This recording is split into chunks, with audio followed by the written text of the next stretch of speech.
तो सबसे पहले तो आज का टॉपिक जो है वो हमारा है पास्ट एंड डेफिनेट। टेंस का एक पार्ट है पास्ट एंड डेफिनेट, उसके ऊपर हम लोग फोकस करेंगे।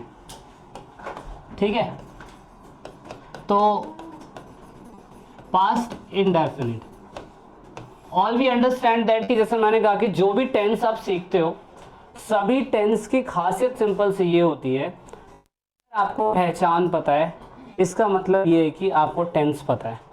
आपको आइडेंटिफिकेशन पे पूरा फोकस करना और किसी भी चीज़ पे फोकस करना है या नहीं करना है वो आपके ऊपर है। एक सेंटेंस को पहचानना सिंपल सी बात है, उसकी आइडेंटिफिकेशन को पहचानने जैसा होता है। अगर आपको आइडेंटिफिकेशन पता है इसका मतलब ये है कि आप काफ़ी अच्छी तरीके से अपने सेंटेंस को आइडेंटिफाई कर सकते हो और उसका रूल अप्लाई कर सकते हो। तो क्योंकि पास्ट एंड डेफिनेट सारे सेंटेंस में से सबसे यूनिक इसीलिए है क्योंकि इसकी जो पहचान है ना वो भी अपने आप में बहुत यूनिक है। किताबों के अंदर कुछ और लिखा हुआ है, लेकिन मैं आपको एक ऐसी आइडेंटिफिकेशन बताऊंगा जो मोस्टली ऐसा केसेस होता है कि ये पहचान मिलती ही मिलती है, ये पहचान मिलती है। तो इसमें अगर आप देखें तो आ से लेके आह तक, अब इसमें क्या होता है, मूल रूप भी आ सकता है या मात्राएं भी आ सकती है। मतलब मूल रूप और मात्राओं में अंतर क्या होता है पहले हम वो भी डिस्कस करेंगे। पहले तो मूल रूप और मात्राओं को भी फोकस करना। दूसरी बात आपको क्या समझना है कि सेंटेंस के अंदर पहचान में एक ऑल्टरनेटिव पहचान भी लोग देखते हैं कि ऐसे केसेस आ थे थी। तो फोकस करिएगा कि ये पहचान पे ना फोकस करें। फोकस करना है आपको आ से लेके अह तक मूल रूप या मात्राओं पर। अब मूल रूप और मात्राएं होती क्या है पहले ये देखो मूल रूप होता है जैसे कि हमारा आ है, बड़ा आ है, छोटी बड़ी, ये मूल रूप है। लेकिन इनकी मात्राएं जो होती है ऑफकोर्स इसका एक डंडा मात्रा, इसकी छोटी की ऐसे मात्रा, बड़ी की ऐसे मात्रा। मतलब पास्ट एंड डेफिनेट के सेंटेंस में आपको या तो ऐसी मात्रा के रूप में आपको पहचान मिलेगी और या तो आपको ऐसी मात्रा के रूप में पहचान मिलेगी। एग्जाम्पल बताता हूँ। देखो नंबर 1, मैंने कहा तुमने खाना खाया, तो आप नोटिस करोगे कि खाना वर्ब लेकिन उसमें आ की मात्रा आ रही है। और अभी आप ये भी नोटिस करोगे कि मैंने तुमने खाना खाया था अगर आप लगाते हो तो भी तो आ की मात्रा आ रही है। लेकिन मैं ज़्यादातर केसेस में आपको ये बताने की कोशिश करता हूँ कि था थी पे फोकस मत करिए, फोकस करिए कि ये चीज़ हो ही ना सेंटेंस में। तुमने खाना खाया तो देखो अभी यहाँ पर क्या आया, अभी यहाँ पे आया आपका मात्रा के रूप में। लेकिन एक सेंटेंस और है जैसे कि राम स्कूल गया, तो देखो यहाँ पे गया में फिर आ की मात्रा आ गई। ये मैंने लिखा रमा स्कूल गई, देखो अब ई की मात्रा आ गई। तो ये तो मूल रूप आ जाता है या मात्रा आ जाती है। ऐसे रैंडमली बहुत सारे एग्जाम्पल है, जैसे कि एक और एग्जाम्पल अगर मैं आपको दिखाऊं, उन्होंने कपड़े धोए, तो अभी आप देखो ए की मात्रा पूरी आ गई। अभी धोए में ए की मात्रा मूल रूप पूरा आ गया। ये देखो मैंने कहा ना मूल रूप लगेगा या मात्रा लगेगी। अगर आप देखो तो ए ऐसे होता है और इसकी मात्रा ऐसे भी होती है, तो कभी कभार ये भी लग जाता है और कभी कभार ये भी लग जाता है।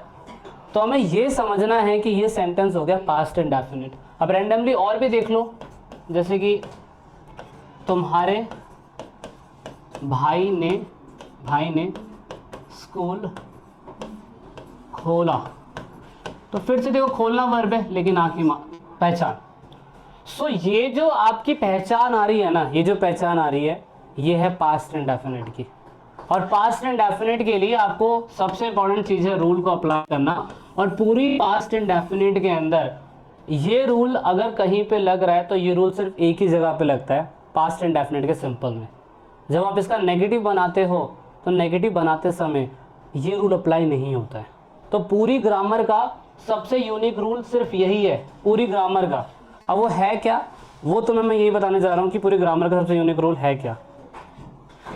देखो नंबर 1, यहाँ पे सब्जेक्ट वर्ब की सेकंड फॉर्म ऑब्जेक्ट और एक्स्ट्रा। मेन बात है वर्ब की सेकंड फॉर्म का लगना। अभी तक आपने सेकंड फॉर्म का इस्तेमाल कहीं नहीं किया है और ना ही जिंदगी में कहीं करोगे। अगर सेकंड फॉर्म वर्ब की इस्तेमाल होगी तो सिर्फ और सिर्फ पास्ट इंडेफिनिट के सिंपल में ही होगी, बाकी कहीं पे नहीं होगी, बाकी कहीं पे नहीं होगी। तो अभी आप नोटिस करोगे, ये देख लो सेंटेंस अभी है, तुमने खाना खाया, एक सेंटेंस है। तो यहाँ पे तुमने सब्जेक्ट है, खाना ऑब्जेक्ट है और वर्ब है हमारा खाना। तो तुमने के लिए रूल के अकॉर्डिंग पहले मैंने सब्जेक्ट लिखा यू। अब यू के बाद रूल कहता है कि वर्ब की सेकंड फॉर्म लगाओ, वर्ब की सेकंड फॉर्म। ये देखो यू एट ईट की सेकंड फॉर्म होती है ate, you ate food, you ate food second form. Ram school गया, राम सेकंड फॉर्म गो की went to school, Ram went to school. उसके बाद रमा स्कूल गई तो रमा वेंट टू स्कूल। जैसे गो के साथ टू लगाते हैं वैसे वेंट के साथ टू लगाया हमने। So in this case we can easily understand that if you are not using second form of the verb it means that you are unable to making the sentence. आपको second form पे focus करना है और वो भी simple sentence में। उन्होंने कपड़े धोए, दे। अब ये second form, first form wash होती है, वॉश्ड क्लोथ्स। और आपको बता दूं there is no alternative method कि आप सेकंड फॉर्म को रट सको। सेकंड फॉर्म को रटा नहीं जा सकता, जो पैटर्न में इस्तेमाल होती है वही पैटर्न चलता रहेगा और आपको उसको याद रखना ही पड़ेगा। तुम्हारे भाई ने स्कूल खोला, तुम्हारा भाई सब्जेक्ट है, ऑब्जेक्ट स्कूल है, खोलना वर्ब है, तो इट मींस योर ब्रदर। और उसके बाद आपने लिखा सेकंड फॉर्म ओपन की, open school. So this is your simple sentence, this is your simple sentence. ठीक है, क्लियर है? चलिए सो अभी हम क्या कर रहे हैं, हमने पास्ट इंडेफिनिट का सिंपल वाला पार्ट सीख लिया है, बट अब हम लोग पास्ट इंडेफिनिट का नेगेटिव और इंटरोगेटिव वाला पार्ट सीखते हैं। नेगेटिव और इंटरोगेटिव वाले पार्ट में है क्या, पहले झमेला ये समझो। कभी भी याद रखना कि सेंटेंस अगर तीन टाइप के होते हैं, सभी को पता है कि सिंपल, उसके बाद नेगेटिव और उसके बाद आपका इंटरोगेटिव। ठीक है, तीन टाइप के होते हैं, इतना बस याद रखिएगा। अब यहाँ पर हमने सिंपल सीख लिया, नेगेटिव सीखना है और इंटरोगेटिव अब हम सीखेंगे। तो इंटरोगेटिव में क्या आता है, नेगेटिव में नहीं आता है, इतना फोकस रखिएगा बस। जैसे एक एग्जांपल था सिंपल सेंटेंस का, तुमने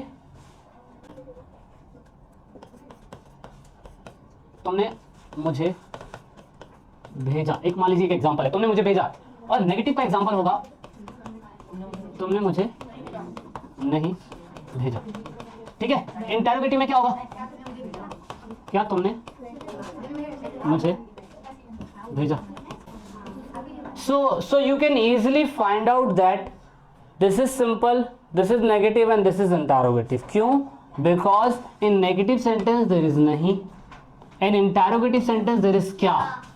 और अगर कुछ भी नहीं है तो इसका मतलब इसमें सिंपल का रूल अप्लाई होगा। आप लिखोगे सब्जेक्ट, वर्ब की सेकंड फॉर्म, ऑब्जेक्ट एक्स्ट्रा, खत्म। लेकिन जब आप नेगेटिव बनाने जा रहे हो तो ये याद रखिएगा, बिल्कुल बी केयरफुल हो के, कि इस टाइम पीरियड पे आप लोगों को सब्जेक्ट के साथ पहले लगाना है डिड नॉट, देन लगाना है वर्ब की फर्स्ट फॉर्म, देन लगाना है ऑब्जेक्ट और एक्स्ट्रा। अब ये चीज़ आपको क्या फोकस करनी है कि डिड नॉट अपने आप में ही वर्ब की सेकंड फॉर्म होती है और सेकंड फॉर्म के साथ कभी भी सेकंड फॉर्म दोबारा नहीं लगती है। दैट इज़ वाई वर्ब की फर्स्ट फॉर्म लग रही है, क्योंकि डू जो है, डू की सेकंड फॉर्म खुद डिड होती है, इसीलिए डिड नॉट जब लगता है तो वर्ब की फर्स्ट फॉर्म ही अप्लाई होती है। इसके पीछे एक ये थोड़ा सा साइंस था जो ज़्यादातर लोगों को नहीं पता होता है। तो आपको बस ये फोकस करना है कि डिड नॉट एक ही ऑप्शन है, सभी के साथ नहीं के साथ, हाँ, तो फिर वर्ब की फर्स्ट फॉर्म लगानी है हमें। मतलब जब डिड नॉट लग गया तो सेकंड फॉर्म लग गई, सेकंड फॉर्म के साथ दोबारा सेकंड फॉर्म नहीं लगा सकते, इसीलिए फर्स्ट फॉर्म लगती है नेगेटिव और इंटरोगेटिव के सेंटेंस में। आपने लिखा तुमने मुझे भेजा तो यू डिड, सॉरी तुमने मुझे नहीं भेजा, you did not send me. लेकिन जब आप इसको बना रहे हो तो you second form sent me. लेकिन जब आप इसको बना रहे हो इंटरोगेटिव को, तो इसका रूल भी ऑफ कोर्स थोड़ा सा अलग होगा। तो इसके रूल में आपने डिड आगे लगाया, देन सब्जेक्ट, देन वर्ब की फर्स्ट फॉर्म, ऑब्जेक्ट एक्स्ट्रा ये। सो इट मीन्स दैट कि क्या के लिए आपके पास एक ही ऑप्शन हुआ और वो हुआ डिड, क्योंकि यहाँ वर्ब की फर्स्ट फॉर्म लग गई। तो यहाँ पे आपने लिखा डिड यू सेंड। अब अगर एरर आता तो एग्जामिनर आपको क्या करता, तो यहाँ सेकंड फॉर्म लिख के दे देता आपको और आपसे कहता फाइंड द एरर।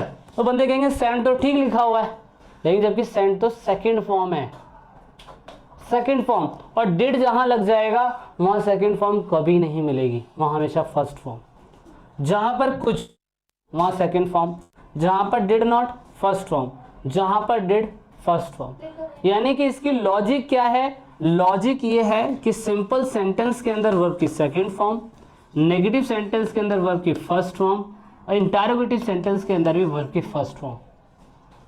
ये सबसे टफ आज तक ग्रामर में इसीलिए बना हुआ है कि बच्चों के दिमाग में एक पैटर्न बन जाता है कि सिंपल में वर्ब की फर्स्ट फॉर्म प्लस आईएनजी, तो नेगेटिव और इंटरोगेटिव में तो फर्स्ट फॉर्म लगनी है, आईएनजी लगनी है। लेकिन सिर्फ और सिर्फ ये एक ऐसा टेंस है जो सिंपल में सेकंड फॉर्म लगती है, जो ऑफकोर्स अपने आप में ही टफ है। गलती से बच्चा सेकंड फॉर्म याद कर भी ले तो उसके बाद फिर दोबारा उसके दिमाग में यही पैटर्न बना रहता है कि इसमें भी सेकंड फॉर्म ही लगेगी, पर इधर सेकंड फॉर्म नहीं लगेगी, क्योंकि लॉजिक ये बोलता है कि डिड नॉट सेकंड फॉर्म अपने आप में है, इसलिए फर्स्ट फॉर्म हमें लगानी पड़ेगी। आई होप अभी आपको क्लियर हो गया होगा थोड़ा बहुत कि सिंपल में सेकंड फॉर्म, नेगेटिव में फर्स्ट फॉर्म, इंटरोगेटिव में फर्स्ट फॉर्म। नहीं के लिए सिर्फ नॉट नहीं लगा सकते, नहीं के लिए डिड नॉट लगाना पड़ेगा। डिड नॉट सभी सब्जेक्ट के साथ लगेगा।